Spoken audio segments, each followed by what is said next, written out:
A entrevistada desta terça-feira é a senhora Gisela Simona, ela que é suplente de deputado federal pelo PROS Mato Grosso nas últimas eleições estaduais que tivemos aqui no estado. E também foi superintendente do PROCON estadual. Primeiramente, boa tarde, é um prazer recebê-la aqui nos nossos estúdios. Boa tarde, Igor. Boa tarde a todos que nos assistem aqui no Trabalhador em Ação. E é uma honra estar aqui, poder compartilhar um pouco da nossa história de vida, da nossa história de luta com cada um de vocês. Correto, Gisela. Gisela, conta pra gente essa experiência de conseguir 50.682 votos para tentar galgar ali a vaga de deputada federal. Então, na verdade, a política partidária em si, ela não estava no meu planejamento de vida, né? Eu acabei filiando aí no Partido PROS, como foi anunciada, no dia 7 de abril, que foi o último dia aí admitido pela legislação para se filiar.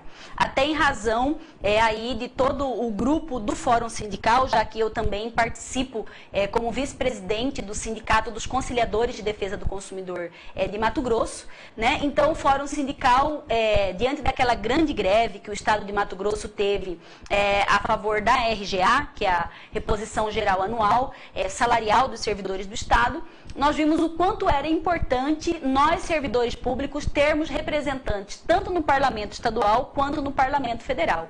Então, pessoas que, na verdade, tivessem esse DNA de servidor para que pautas como RGA e outras que envolvam o interesse do servidor público pudessem ter um apoio político partidário. Então, foi nesse contexto que lá no dia 7 de abril, não somente eu, mas outros colegas também do Fórum Sindical optaram por filiar-se a um partido político. Então, foi algo um pouco sem um planejamento prévio, mas diante de uma necessidade que surgiu essa filiação, e depois veio em si a candidatura, né, o convite para ser candidata a deputada federal. Sabia que era um grande desafio, até porque eu nunca tinha sido candidata, e deputado federal requer, a gente sabe disso, muita experiência, requer, na verdade, já um certo envolvimento com a comunidade em que você vive, mas os anos de PROCON, principalmente os 9 anos que eu tive à frente do PROCON, eles, na verdade, me fizeram ter uma militância junto, inclusive, com o Congresso Nacional, né? Então, por isso eu vi, sim, que existia uma possibilidade e tinha uma capacidade técnica, né, de poder concorrer e exercer, caso eleita, uma vaga como deputada federal. Correto. O PROCON, né, a qual a senhora foi superintendente, né, durante muito tempo aí, antes de sair a campanha de deputada federal, deu uma visibilidade muito boa. Inclusive, o que se diz que a campanha teve mínimos recursos, né? Foi basicamente como se diz, no suor, na raça e na sua simplicidade e na sua forma de comunicar com o eleitor. Felizmente, na verdade, quando nós assumimos a superintendência do PROCON, algo que nós sempre entendemos muito claro e que é de conhecimento público, que a informação, ela é poder, né? Ou seja, toda a informação que nós temos sobre direito do consumidor, ela tinha que ser compartilhada com o cidadão, porque nada mais aí justo do que o cidadão, quando ele chega no balcão de uma loja, quando ele está na fila de um banco, quando ele está aí dentro do comércio de maneira geral, ele poder ali reclamar, mas reclamar porque ele tem exatamente direito. Então, na nossa história de trabalho junto ao PROCON, nós sempre usamos que a ferramenta de compartilhar informação, ela sempre foi a mais eficiente. E isso nos deu, felizmente, essa boa comunicação com o cidadão, né, que quando da candidatura o eleitor se identificou conosco, né, com o nosso papel de disseminar essa informação. Eu acredito que isso facilitou muito na hora de pedir o voto, né? Então, tanto que a hora que se falava, Gisela, aquela do PROCON, então as pessoas logo ligavam, né, a pessoa ao serviço que foi prestado no passado e deram esse voto de confiança, né? Para muitos uma surpresa, para nós ela era uma surpresa no início da campanha, mas no decorrer decorrer da campanha, quando a gente foi vendo a quantidade de voluntários que foram se juntando, se comprometendo, né, e de alguma forma se voluntariando aí para fazer campanha gratuitamente, nós vimos que o projeto cresceu, né? Envolvemos aí várias pessoas via rede social, que foi o meio que mais utilizamos para fazer a campanha. Afinal de contas, é o meio mais barato que se tem hoje, né, de você poder divulgar proposta. Criamos um site onde nós divulgamos as nossas propostas e isso foi, acredito que fez o grande diferencial, né? Tivemos que fazer o corpo a corpo, principalmente na Baixada Cuiabana, até pela questão de recurso financeiro em viajar por todo o estado, que era muito difícil. Então, usamos muito essa estratégia e isso nos deu não só essa votação expressiva em âmbito de Mato Grosso, né? Porque esses 50 mil votos, eu tenho a felicidade de dizer que dos 141 municípios que temos, eles representam 111 municípios que apoiaram a nossa campanha, né? E que acabei sendo a mais votada em Cuiabá, na nossa capital do estado, a segunda mais votada na cidade de Várzea Grande, né? E isso, na verdade, são números que demonstram bem o quanto esse corpo a corpo também fez a diferença na campanha. Correto. Pela imensidão que tem o estado de Mato Grosso, conseguir em 101 municípios é uma grande glória, né? Com certeza, por isso eu digo que fomos vitoriosos, né? Nós não estamos hoje como deputada federal, estamos como primeira suplente, mas é algo que, do ponto de vista pessoal e do grupo voluntário que vestiu a camisa da campanha, eu digo sempre que nós somos vitoriosos, né? Há várias formas de vitória e essa é uma delas, é você conseguir chegar num resultado expressivo, né? Pela vontade popular, não fomos frutos aí de uma onda, né? Porque nós sabemos que vários aí se estiveram numa onda, seja até a onda do Bolsonaro ou algo assim, mas nós não, nós sabemos que foi um reconhecimento de um serviço prestado à população e que foi agora devidamente reconhecido e a gente fica muito feliz com o resultado que tivemos. Correto. O internauta mandando aqui a mensagem. Como a Gisela irá agir tendo uma expressiva votação? Essa votação inspira um grande respeito? Exige respeito e responsabilidade, né? Porque na medida que você, na verdade, tem esse número de pessoas que apoiam o seu nome, né, a sua história de vida, isso dá um peso maior, né? Eu comentava com você ainda fora do ar quando cheguei aqui, que ontem expressei uma opinião por um vídeo na minha página de Facebook e de ontem para hoje nós já chegamos a 10 mil visualizações. Então isso de fato dá uma maior responsabilidade naquilo que nós comentamos, naquilo que nós opinamos, né? E certamente eu tentarei usar isso naquilo que é benéfico para a população, né? Muitas vezes as pessoas acabam não tendo muita coragem de opinar sobre um tema que às vezes, vamos dizer assim, polêmico, né? Porque atinge pessoas que têm um interesse econômico forte ou algo nesse sentido, e felizmente a vida ou esse apoio da população nos dá essa coragem, né, para poder de fato manifestar livremente que é aquilo que é um consenso nosso e que acredito que muitas vezes pode ser o da maioria da população. A senhora até me permite aqui fazer um entrave nessa questão aí da sede, e também vivemos aí uma transição de governo, né? Exatamente. Que está saindo um antigo para a entrada de um renovado governo, a tal ponto que o antigo pode falar, bom, já cumpriu o que tinha que cumprir, agora lavo minhas mãos. Isso é muito sério, né? Porque, na verdade, o atual governador ele tem um mandato que vai até dia 31 de dezembro de 2018 e tudo que ocorrer até lá é responsabilidade desse governador. Então, nós acreditamos que a seriedade nos compromissos, elas permanecem, né? E, por isso, muitas vezes, nós nos colocamos numa posição de indignação com algumas decisões que podem e representam, na verdade, retrocessos numa questão que envolve cidadania, principalmente, que é a área que eu atuo, que é a defesa do consumidor, né? Então, tudo aquilo que se refere, sim, ao acesso do consumidor, aquilo que se refere ao consumidor, aos direitos do consumidor, não só enquanto consumidor, mas enquanto trabalhador, né? Enquanto cidadão sujeito de direitos e deveres, isso nos afeta e isso nos faz manifestar muitas vezes. Correto. Recentemente saiu o Fórum Sindical destas eleições. Qual que é a sua opinião sobre o Fórum Sindical? O Fórum Sindical é composto, na verdade, por guerreiros, eu digo, né? Pessoas que, na verdade, além do exercício da sua função de trabalhador, elas se dedicam para estudar, para debater e para buscar soluções para problemas que são coletivos, né? E eu acredito que há uma necessidade, seja do governo atual e dos próximos governos, e isso independente da esfera estadual ou municipal, que tenha uma atenção redobrada ao que o Fórum Sindical diz, né, ou até que os sindicatos digam. E quando eu falo dar uma atenção, não é concordar com o que se diz, mas é abrir para o diálogo. Né? Nós vimos aí que, na verdade, pautas hoje, como se diz no âmbito nacional, da reforma da Previdência, de emendas que envolvem teto de gastos, a questão da terceirização do serviço público, todas essas pautas, elas envolvem o trabalhador e o trabalhador tem que ser ouvido, porque muitas vezes ali se tem soluções que podem ser menos desgastantes para um gestor público, né, e que possam atender melhor a questão do trabalhador se houver esse diálogo. Né? Então, o que nós acreditamos é que há sim uma necessidade de nós melhorarmos o diálogo em ambas as instâncias aí, na verdade nas três instâncias, né, municipal, estadual e federal, para que você tenha soluções que sejam mais justas para todos. Correto.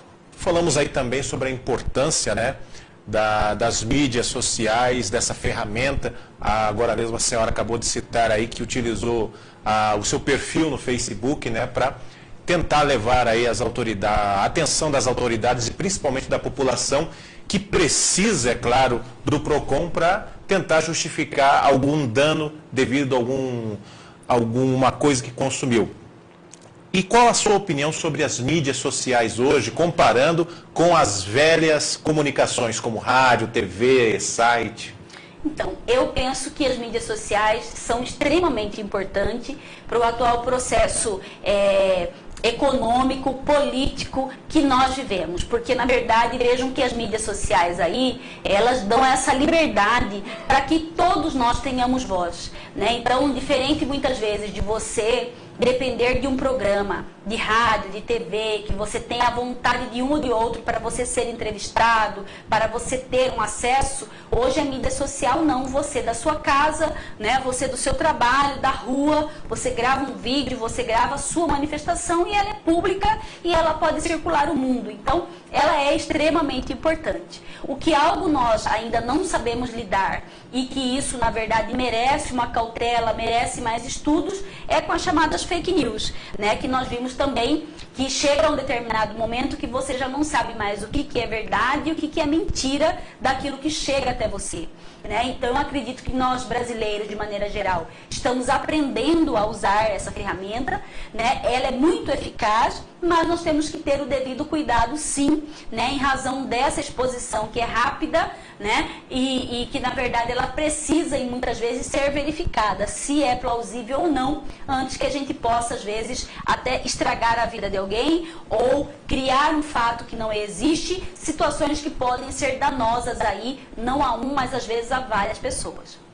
Correto. Agora, conte pra gente como que é esse trabalho à frente do PROCON do Estado. A sua experiência no PROCON do Estado. Então, a experiência, na verdade, é de você, primeiro, é de gostar de gente, né? Eu digo que quando você trabalha num órgão de cidadania, o primeiro ato para dar certo é você gostar das pessoas, é você gostar de ouvir as pessoas e se interessar em resolver os problemas da pessoa. Como eu sou formada em Direito pela Universidade do Estado de Mato Grosso e como advogada, então toda a minha vida profissional ela sempre foi de resolver problemas. E o PROCON é o órgão que deu essa oportunidade para que a gente pudesse resolver problemas não só no individual, mas também de âmbito coletivo. Né? Eu sempre gosto de lembrar que de âmbito coletivo a gente teve algumas conquistas para a população, não só cuiabana, mas mato-grossense, que elas mostram um pouco o que é a diferença de você só ir trabalhar e aquilo que você faz com prazer, com dedicação. Né? Eu digo que o etanol, por exemplo, em Mato Grosso, combustível, ele ainda é um dos mais baratos do país em razão de uma ação forte que o PROCON Mato Grosso fez sob a minha gestão no que se refere à limitação de lucro do etanol.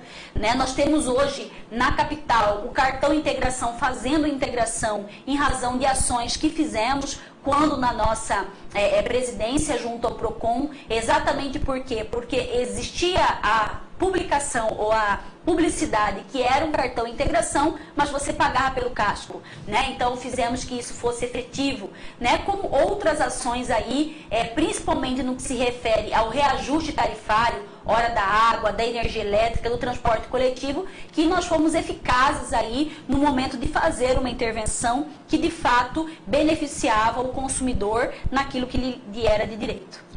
Correto. Você hoje não está no PROCON e como está o PROCON hoje de forma geral? Na verdade, eu estou no PROCON. Eu não como superintendente. Superintendente, exatamente. Correto. Eu sou concursada como conciliadora de defesa do consumidor, que faz a parte jurídica do PROCON, né? E hoje o PROCON passa por uma dificuldade, né? Porque nós tivemos aí, no dia 31 de maio deste ano de 2018, um laudo falando da necessidade de desocupar aquele espaço conhecido por todos na Avenida do CPA como a sede do PROCON. E esse laudo, não sei por qual motivo, ele ficou aí nas mãos da atual diretoria e só foi revelado agora em outubro de 2018, né, o que gerou aí uma necessidade de mudança rápida e sem planejamento da sede, né, o que nos faz hoje estar situados lá na Arena Pantanal, né, que, ao meu ver, prejudica muito o acesso ao cidadão, né, porque a Arena Pantanal, ela não tem um trânsito de ônibus tão próximo para o cidadão e ainda quem vai de ônibus ou quem vai de carro, você anda cerca de 600 metros para você chegar até o Portão J, onde é o portão de acesso hoje, né, e tem que subir de escadas até o terceiro andar, ou você vai ao primeiro elevador que está funcionando na arena, que aí você anda mais 300 metros, né? Então, cerca de 1 quilômetro para você poder chegar até o espaço onde está o PROCON.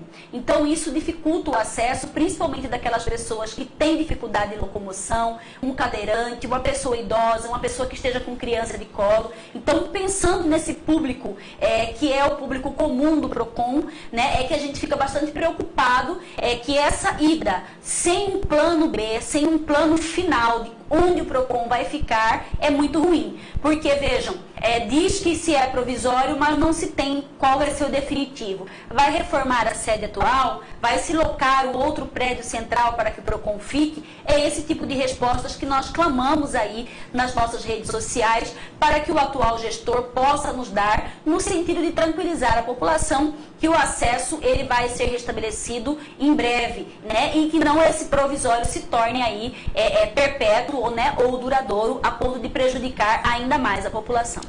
E nesse processo de período de eleições presidenciais que tivemos, que terminou agora, dia 28, né, de outubro, tivemos aí a queda do dólar com relação ao real, né? A senhora falou aí das ações que o PROCON fez em prol dos usuários do transporte coletivo, né?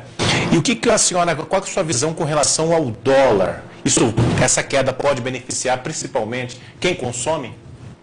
Não, ela pode beneficiar sim. Agora é isso, né? O mercado internacional ele é muito instável, né? E ele muda muito, né? Nós sentimos isso não só com o preço do dólar especificamente, mas nós vimos aí quando o presidente Michel Temer, por exemplo, resolveu mudar o preço do combustível com base também no mercado internacional, né? O gás de cozinha, que também teve toda essa polêmica de mudanças tão rápidas por conta disso. Então eu vejo que ainda é muito cedo para dizer que há uma queda contínua, que haverá uma queda contínua do dólar, né? Mas sempre quando cai isso é importante, porque nós sabemos que vários produtos hoje que nós consumimos também dependem da moeda norte-americana, né? Mas o que é importante nós consumidores sempre estarmos atentos, né? Até dizendo aí, porque nós estamos chegando na famosa Black Friday, né? Em que o Brasil se prepara para poder comprar mais barato, né? Aqui dentro do Brasil, e nós temos vários sites que são internacionais, que o povo brasileiro gosta de comprar. Então é o momento aí do consumidor pesquisar, é o momento do consumidor poder anotar aí quanto está custando realmente o aparelho celular, a TV, a geladeira, aquilo que você quer comprar, para lá na Black Friday, quando ela for de fato anunciada, você saber se é um produto que está barato ou se houve a famosa Black Fraud, né? Que é você aumentar para reduzir. Então, o consumidor planejado, ele na verdade nesse período que antecede a Black Friday é que ele faz essa pesquisa, né? Seja em produtos que são vendidos aqui do mercado nacional ou do mercado internacional. Correto. O Fórum Sindical fez o deputado João Batista, né? E como será com o novo governador?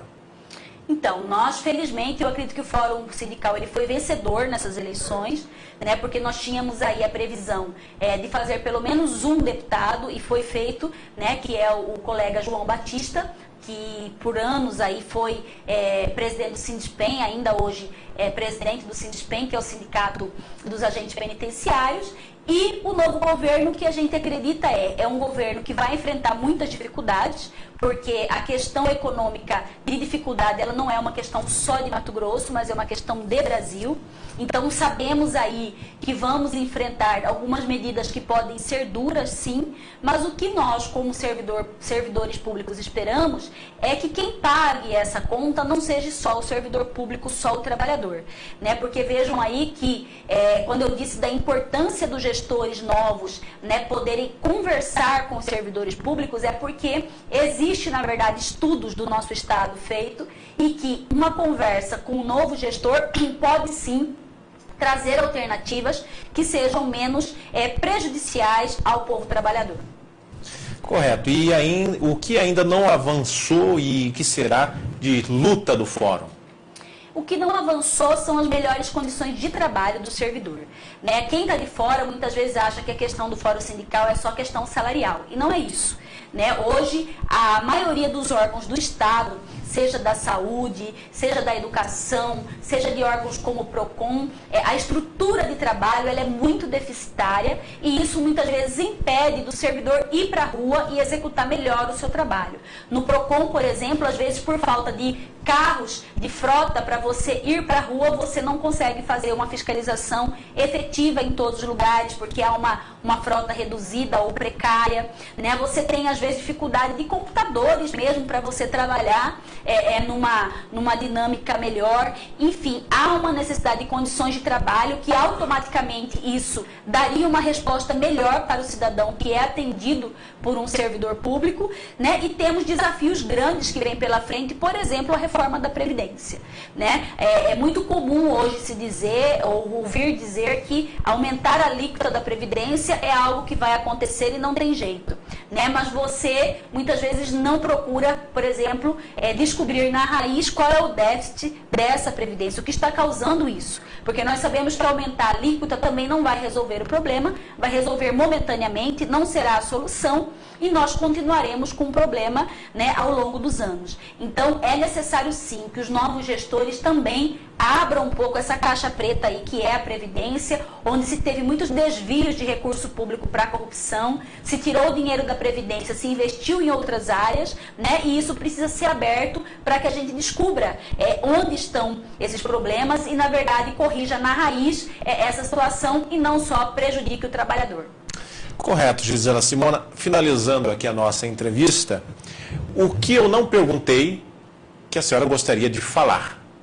Não, primeiro eu gostaria aqui a oportunidade de estar com vocês, de agradecer, né, o voto dos meus eleitores aí, desses 50.682 mato-grossenses que depositaram um voto de confiança na Gisela Simona, na Gisela do PROCON, né? Vocês podem me encontrar aí nas redes sociais, pelo Facebook, pelo Instagram, para nós conversarmos um pouco mais sobre Cuiabá, sobre Mato Grosso, né, no sentido que a gente seja de fato aí parceiros, né, numa luta que envolve, eu digo sempre que os meus 3 eixos principais da campanha foi a questão da defesa do consumidor, a questão do trabalhador e a questão da mulher, né? Nós somos aí hoje, as mulheres, 52% do eleitorado nacional, né? Poucas mulheres ainda representando o nosso público mato-grossense, né? Conseguimos aí eleger uma deputada federal, que é a professora Rosa Neide, né? Mas gostaria muito de estar lá também, né? Para nós aumentarmos essa representação, até porque hoje existem pautas que não vão para discussão